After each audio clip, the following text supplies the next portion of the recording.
Mga kababayan, umpisahan agad natin. Oo, nako, eto na. Oo, kay Blue Flame and kay Sir Eduardo Alcantara and kay Ma'am Scarlett Barcelona Mamulait and kay Marites Natalio. And may love shout out po. Marietes.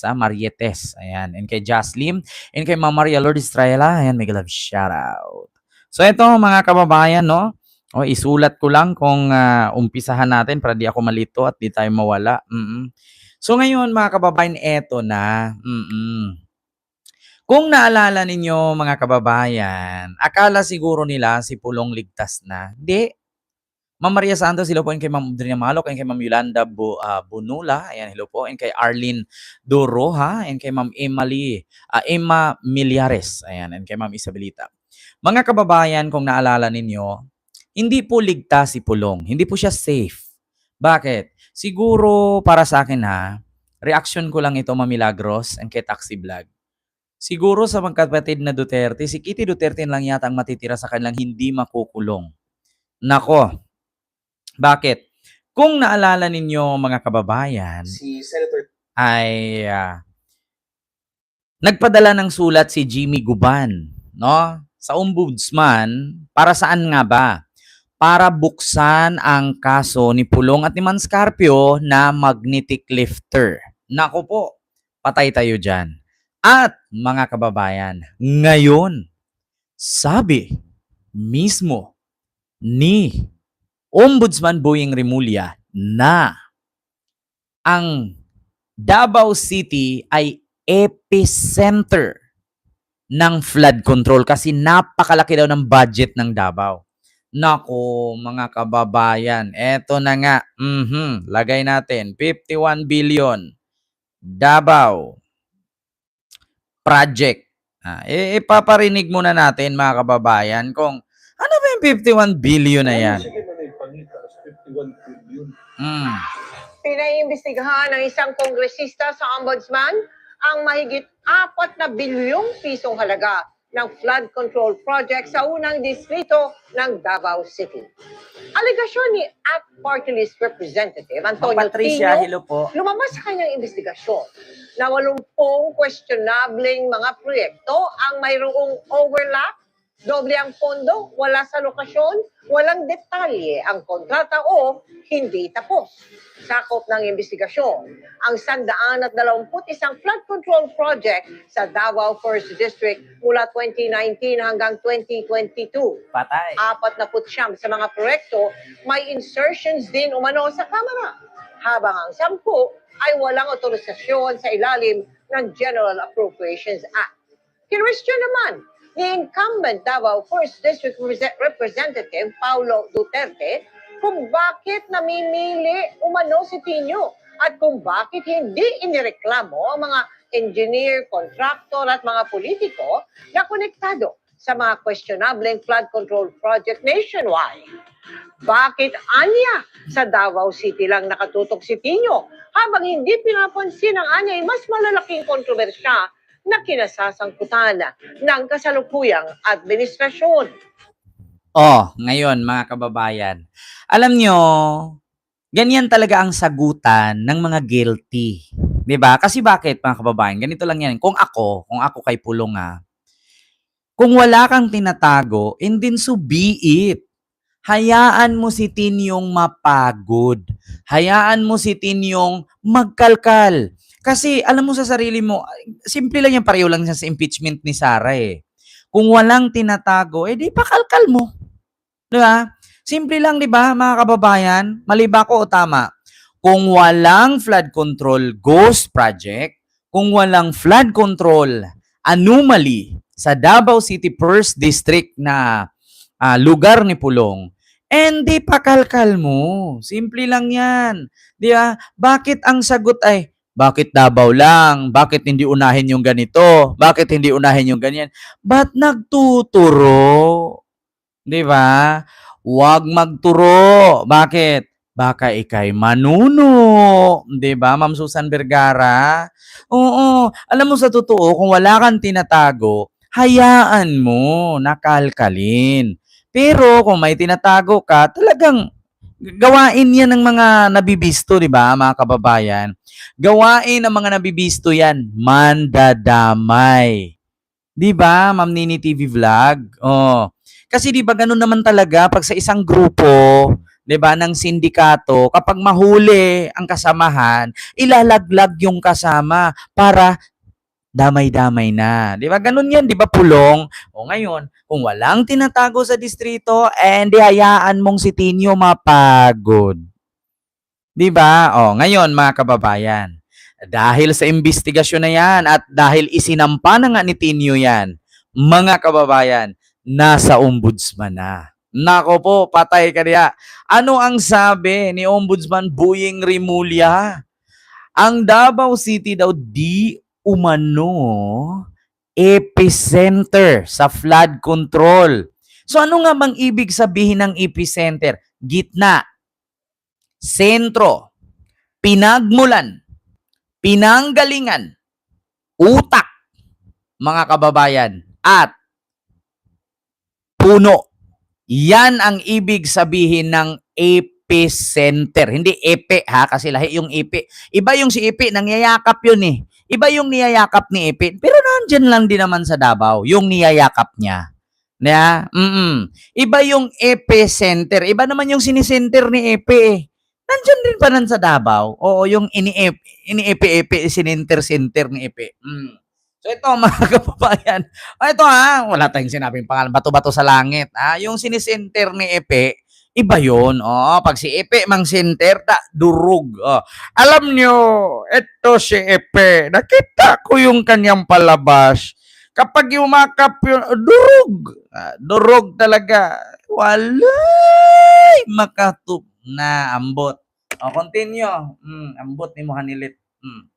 Flood control, because there's a big budget in the past in Davao City about flood control. That's just what I know. Well, we will check out the flood control. Pero may nakita na tayo for ng ombudsman. As what I said in the committee is what I said. You need to give this to your dog right now. If you see them Patay tayo dyan. Nako. Ano nga bang pahiwatig dito? Mga kababayan, anong pahiwatig ni Buying Rimulya na sinabi niya, Flood control, because there's a big budget in the past in Davao City about flood control. That's just what I know. Well, we will check out the flood control there. Pero may nakita na tayo for ng ombudsman. As what I said in the committee is what I said. Flood control, because there's a big budget. So basahin natin ha. Ma'am Dalisay Kamota, may galab shoutout po sa dyan, or sir. And kay Ma'am Angelina Lerio and kay Numa Humcook. Ayan, may galab shoutout. So basahin natin mga kababayan yung comment. Eto comment ito si Boying. Ito yung comment. So basahin ko lang ha. Sabi, yung tubig ng Davao umabot ng Manila, iba din makapokus sa goal. Yan ang sagot ng mga DDS. Pahiya na naman sila dito eh. Boying, kulay OB ka na naman. Ayan na. So, hindi na Bulacan based sa budget. Ito sa totoo lang, mga kababayan. Sa mga DDS na bobo, tanga-tanga, inutil, uto-uto, hampas lupa, pangit na lahi at mga manyakis at dugyot. No? Sa mga hindi nakakaalam, year 2024 and 2025, ang pinakamalaking budget ay ang Bulacan.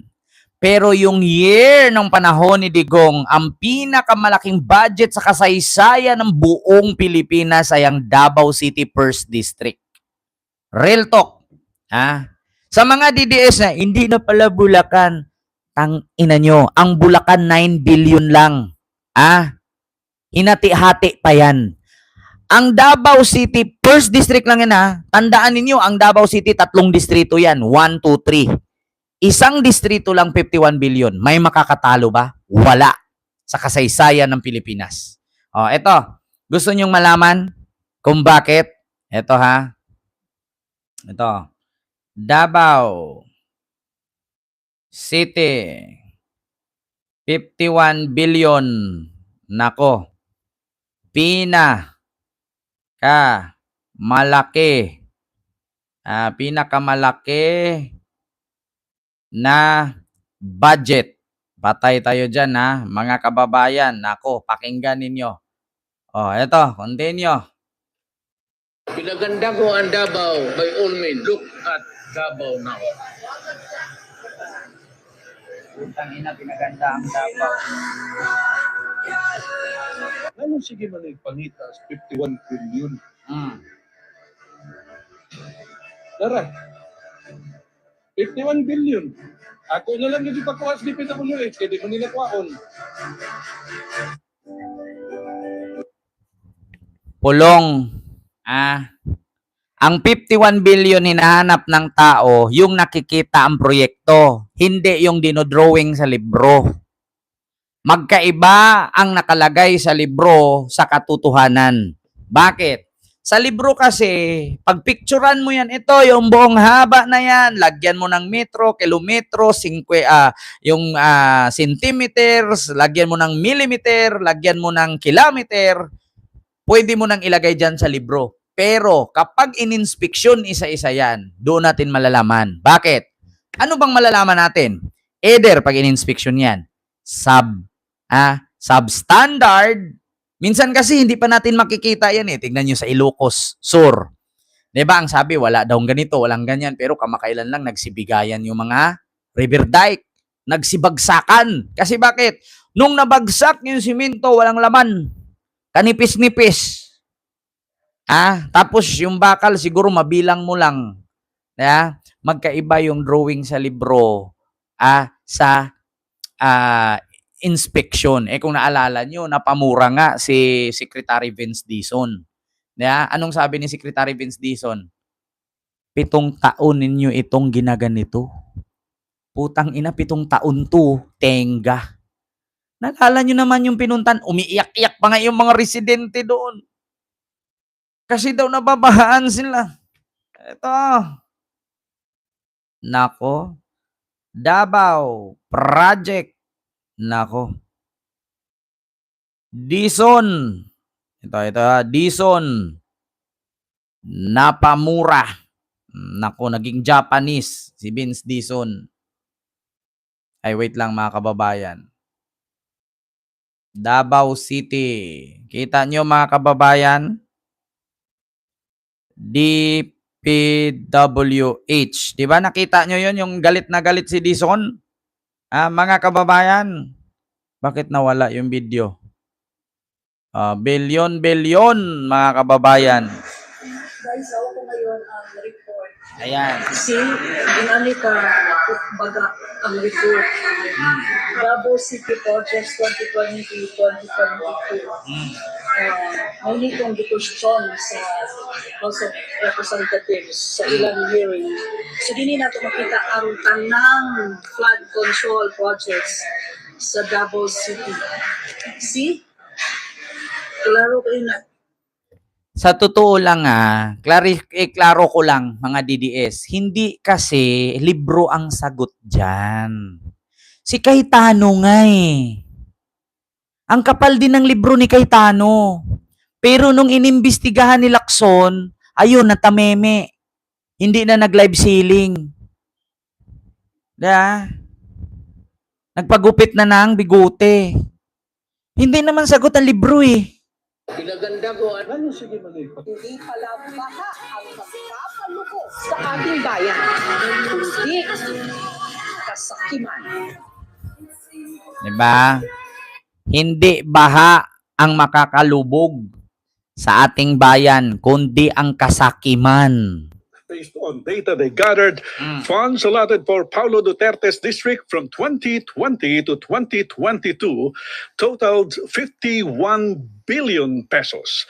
That's after one lawmaker noted the 51 billion peso allocation for the congressional district of Davao City lawmaker Paulo Duterte, a son of former President Rodrigo Duterte. It was a social media post by Davao City 1st District Representative Paulo Duterte complaining about the 2 billion peso reduction for his district for 2024 that supposedly caught the attention of House Appropriations Committee Chair Elizalde Co to look into the allocation.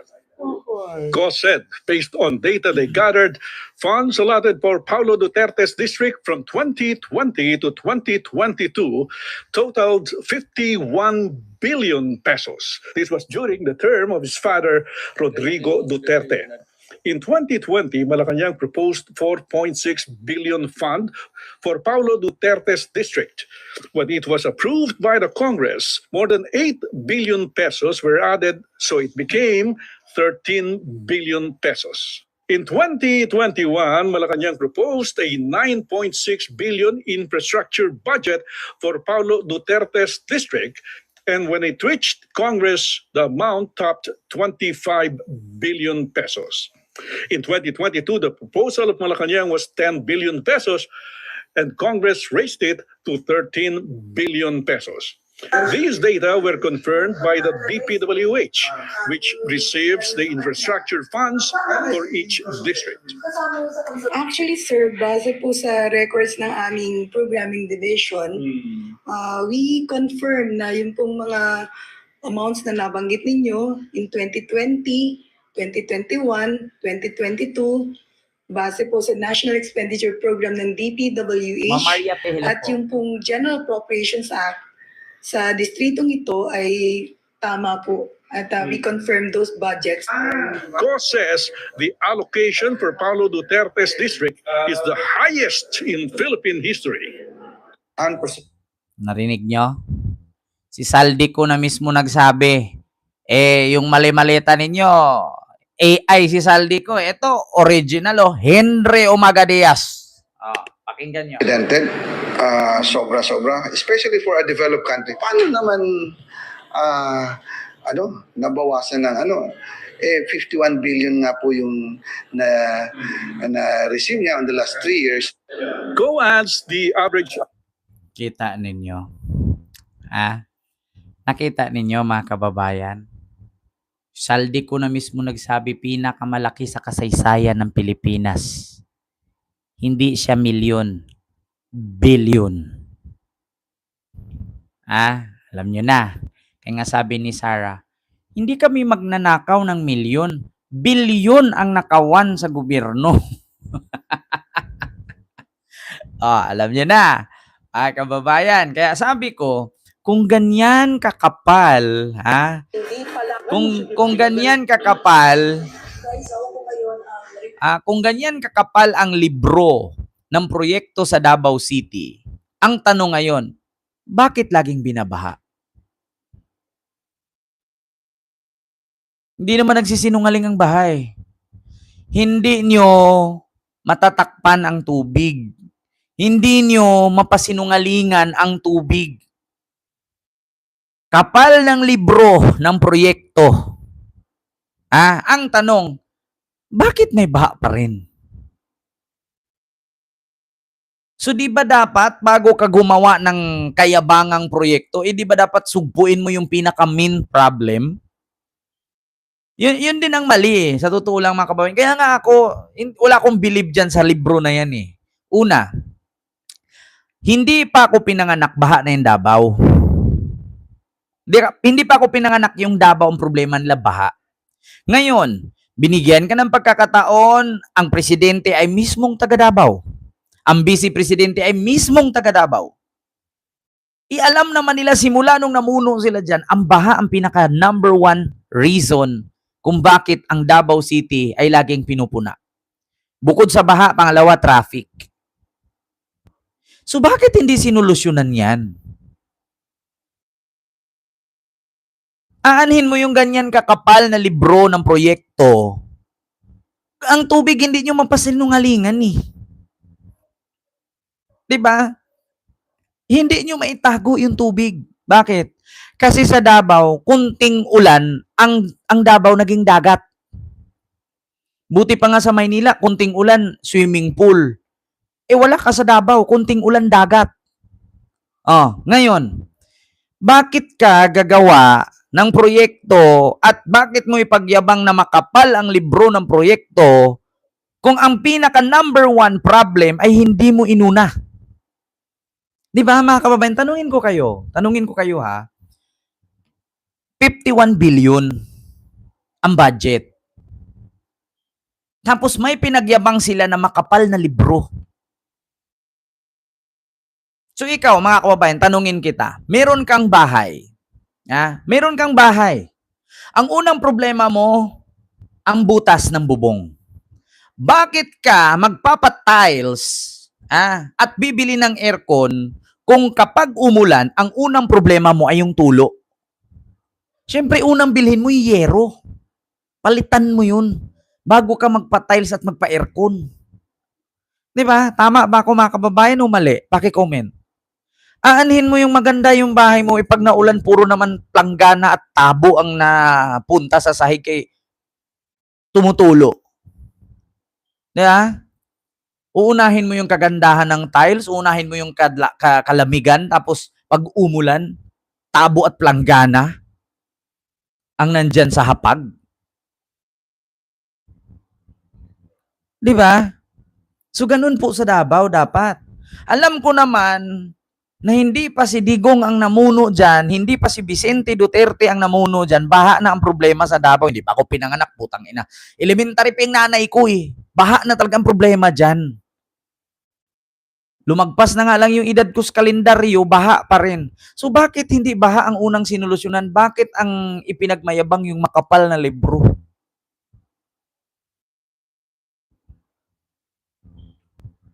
Di ba? Meron pang ang gym na 5 million pero walang pader eh, wala nga ang CR eh. Haligi at bubong lang. Yung sahig nga, butas-butas na nga, di ba, Ma'am Alin Sans? Bakit kaya ganun? Alam mo sa distrito mo na ang problema, baha. Bakit mas inuna mo yung tulay? Kahit na may tulay ka dyan, na 100 tulay, kung binaha yan, wala pa rin kwenta. Di ba, Ma'am Patricia? At saka sino bang hindi nakapunta ng Davao? Diyos ko, yung traffic sa Davao, my God. Sabi ko nga sa inyo, magkamali ka ng lusot, huli ka. Magulo ang kalsada sa kanila. Kaya nga ang ginawa ni BBM, binutas yung bundok eh. Binutas yung bundok, ginawa ng tunnel. Para yung 1 oras na biyahe, magiging 30 minutes na lang. Diba? Diyos ko, ipagmayabang mo yung makapal na libro. Pero yung number 1 problem sa distrito mo, yung bahay, hindi mo masolusyonan. Ano yun? Halimbawa, gusto mong bumili ng sasakyan. Binili mo kasi maganda ang itsura, pero yung gulong manipis na. So, anong unang bilhin mo? Malamang sa malamang yung gulong. Pag bumili ka ng sasakyan, unang titignan mo dyan, yung gulong. Hindi yung postura. Bakit? Unang tignan mo talaga dyan, yung gulong. Una. Ano ba ang unang kilos ng sasakyan? Di ba gulong? Pagkasunod yung makina. Pangatlo, yung hitsura. Kasi aanhin mo yung makina at hitsura, kung hindi mo naman mauwi sa bahay nyo. Bakit? Isang ikot lang, butas na, nipis na ang gulong, palitan mo agad, tignan mo agad. Sige, dito tayo sa medyo makapal-kapal ang gulong. Bakit ko nasabing gulong ang unang tignan? Bakit? Kasi yung sasakyan, maraming magkaparehong itsura niyan. Pero ang tignan mo yung gulong, parang karne. Bibili ka ng karne. Ano bang unang tignan mo? Di ba kung luma ba o bago? Pag bago, yun bilhin mo. Pag luma, alam mo nung butya, wag mo na bilhin. Magtai-tai ka niyan. Ganun yun, mga kababayan. Unang tignan mo gulong, tapos makina, tapos yung katawan. Bakit? Makina ang titignan mo. Paano mo iuwi sa bahay? May sabihin ng mga DDS, mali ka, makina ang una. Hindi ko naman sinabing brand new. Sinabi ko second hand. Kasi wala namang DDS makabili ng brand new. Ang ina, wala nga pera sa bangko, mag-brand new pa. Nayupak, mga ambisyosa. Sabihin ng mga DDS, mali ka. Unang tignan mo yung makina. Tanga. Hindi ko sinabing brand new, kaya wala kayong pang brand new. Tanga. Mga DDS na to, ambisyosa. Yung bumili nga ako ng Mustang, ang sabi agad sa akin ng DDS, bakit inuna yung kotse, hindi yung ilong? Tang-ina mo! Tang-ina mo ka. Unahin ko daw yung ilong ko magpagawa kaysa sa kotse. Pag umulan ba, yung ilong mo, matakpan mo ba yung katawan mo na hindi ka mabasa? Tangina 'tong mga DDS, yung mindset ng mga DDS, no? Kaya nga hindi sila yung umuunlad sa buhay, hindi yung mayaman, eh. Kasi kapag may pera, ang unang ipagawa, ilong. Eh, pag wala kang bigas, masangla mo yung ilong mo, animal ka. Tangina to, gayahin nyo pa si Kitty. Alam na pangit kaya pinagawa yung ilong. Ako, kung bilang practical at may utak ka, unahin mo yung sasakyan. Bakit? Kung araw-araw may biyahe ka, hindi ka mainitan, hindi ka mabasa, sasakyan. Yung ilong kasi, after 10 years, kung wala kang pang-maintain yan, babaluktot yan, tatabingi yan. Tangina to mga DDS na to. Ha? Yun pala, mga kababayan, ang mindset ng DDS. Pag nagkapera, ilong. Ang inang yan. O, ito. Sunod, mga kababayan. So, alam nyo na, ha? Alam nyo na, mga kababayan. Mukhang, sa magkakapatid na Duterte, mukhang si Kitty na lang talaga matitira dyan na hindi makukulong.